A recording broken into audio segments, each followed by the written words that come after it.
Stones, piles, fistula side effects operation లేకుండా శాశ్వత పరిష్కారం హోమియో కేర్ ఇంటర్నేషనల్. ఈ రోజు మీరు చూస్తే ఇసుక ప్రకృతి ఇచ్చిన వరం మనకది.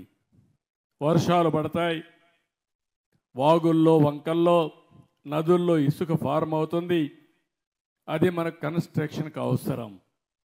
దీన్ని కూడా వ్యాపారం చేసుకున్నారు. దీన్ని కూడా ఆ రోజు ఇసుక అంతా కూడా దందాలు చేసి పెద్ద ఎత్తున నాశనం చేసే పరిస్థితికి వచ్చారు. వీళ్ళు వేల కోట్లు సంపాదించుకున్నారు. పేదవాళ్ళకి ఇసుక దొరక్క భవన నిర్మాణ కార్మికులు 40 లక్షల మంది ఉపాధి లేకుండా నానా అవస్థలు పడే పరిస్థితికి వచ్చారు. నేను ఈరోజు అందుకనే ఒకే హామీ ఇచ్చాను. మీ ఊర్లో ఇసుక ఉంది, తెచ్చుకునే స్వేచ్ఛ మీకు ఇచ్చాను. మీ ట్రాక్టర్ తీసుకెళ్ళండి, మీరే ఇసుక తెచ్చుకోండి. ఎవరైనా అడ్డం వస్తే నా పేరు చెప్పండి, అవసరమైతే నిలదీయండి, తాట తీస్తామని చెప్పండి. ఇది ప్రభుత్వం ఇచ్చిన స్వేచ్ఛ మీకు. ఇది ఎవడైనా అడ్డం వస్తే మాత్రం ఏం భయపడక్కర్లేదు. 2వ గేర్లో పోతా ఉంటే 4వ గేర్లో మార్చి స్పీడ్ పెంచండి, ఏం కాదు. నేను ఈ పేదవాళ్ళ ప్రభుత్వం ఇది. ప్రకృతి వరంగా ఇచ్చిన ఇసుక మీ హక్కు తప్ప ఈ పెత్తందారులకు ఆ హక్కు లేదని చెప్పి మరొక్కసారి మీ అందరికీ విజ్ఞప్తి చేస్తున్నా. అందుకే మీరు ఫ్రీగా ముందుకు వెళ్ళండి. ఎక్కడైనా ఇసుక దొరక్కపోతే ప్రభుత్వం అక్కడ మనుషులు పెట్టి ఇసుక తీయిస్తారు. కానీ అది కూడా మీరు ట్రాక్టర్ తీసుకుపోయినా దాంట్లో ఇస్తారు, లారీ తీసుకుపోతే ఇస్తారు. అది కూడా తక్కువ ధరతో చేయడానికి నేను ప్రయత్నం చేస్తున్నా. మీకంటే అది తక్కువ, మీరే చేసుకుంటే తక్కువ ధరకు వస్తే మీరే చేసుకోండి. ఎవ్వడు అడ్డుపడడు. ఎక్కడ దొరికితే ఇసుక అక్కడ తెచ్చుకునే స్వేచ్ఛ మీకు ఇచ్చానని చెప్పి కూడా నేను మీకు తెలియజేస్తున్నా. ఇంకో పక్కన ఈరోజు మీరు ఒకసారి చూస్తే ఎక్కడ చూసినా గంజాయి పంట బాధేస్తుంది. డ్రగ్స్, పిల్లలు ఏమైపోతారో అని ఆందోళన కలుగుతుంది. ఎప్పుడైతే డ్రగ్స్ తీసుకున్న వ్యక్తి, గంజాయి తీసుకున్న వ్యక్తికి భార్య తల్లికి వ్యత్యాసం తెలియదు. వాళ్ళలోకి దుర్మార్గులు వస్తారు. అలాంటిది రాష్ట్రంలో గంజాయి రాజధానిగా విశాఖపట్నాన్ని చేసి ఎక్కడ చూసినా పంట పండించే పరిస్థితికి వచ్చారు. 5 ఏళ్లుగా ఒక్కసారి కూడా యాక్షన్ తీసుకోలేదు. పోరాడితే కేసులు పెట్టారు.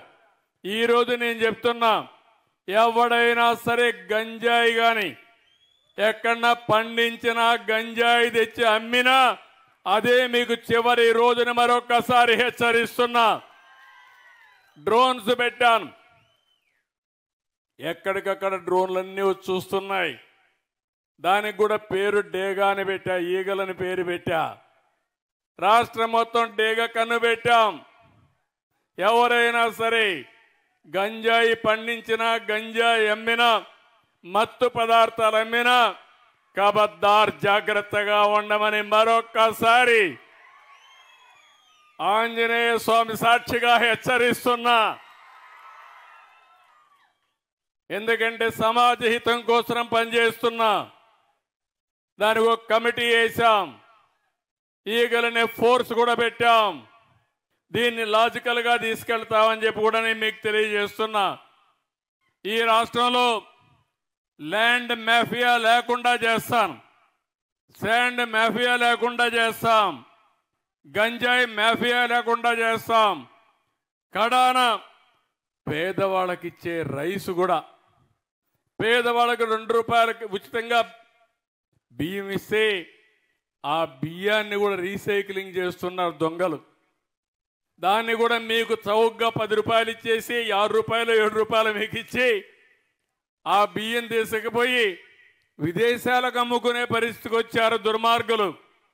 నేను అందుకే చెప్తున్నా, ఎవరైతే రీసైక్లింగ్ చేస్తున్నారో మిమ్మల్ని కూడా హెచ్చరిస్తున్నా, వదిలిపెట్టడం జాగ్రత్తగా ఉండమని హెచ్చరిస్తున్నానని చెప్పి కూడా నేను మీకు తెలియజేస్తున్నా.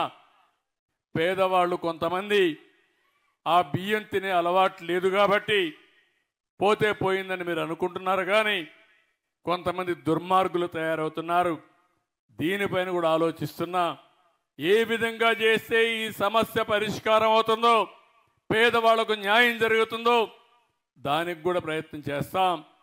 ఎక్కడ చూసినా మాఫియాల రాజ్యంగా తయారైపోయింది, దోపిడీ రాజ్యంగా ముందుకు పోయారు. ఇవన్నీ ప్రక్షాళన చేయడానికి కొంత సమయం పడతా ఉంది. సుమన్ టీవీలో మీ పర్సనల్ అండ్ బిజినెస్ ప్రమోషన్స్ కోసం కింది నెంబర్కి కాంటాక్ట్ చేయండి.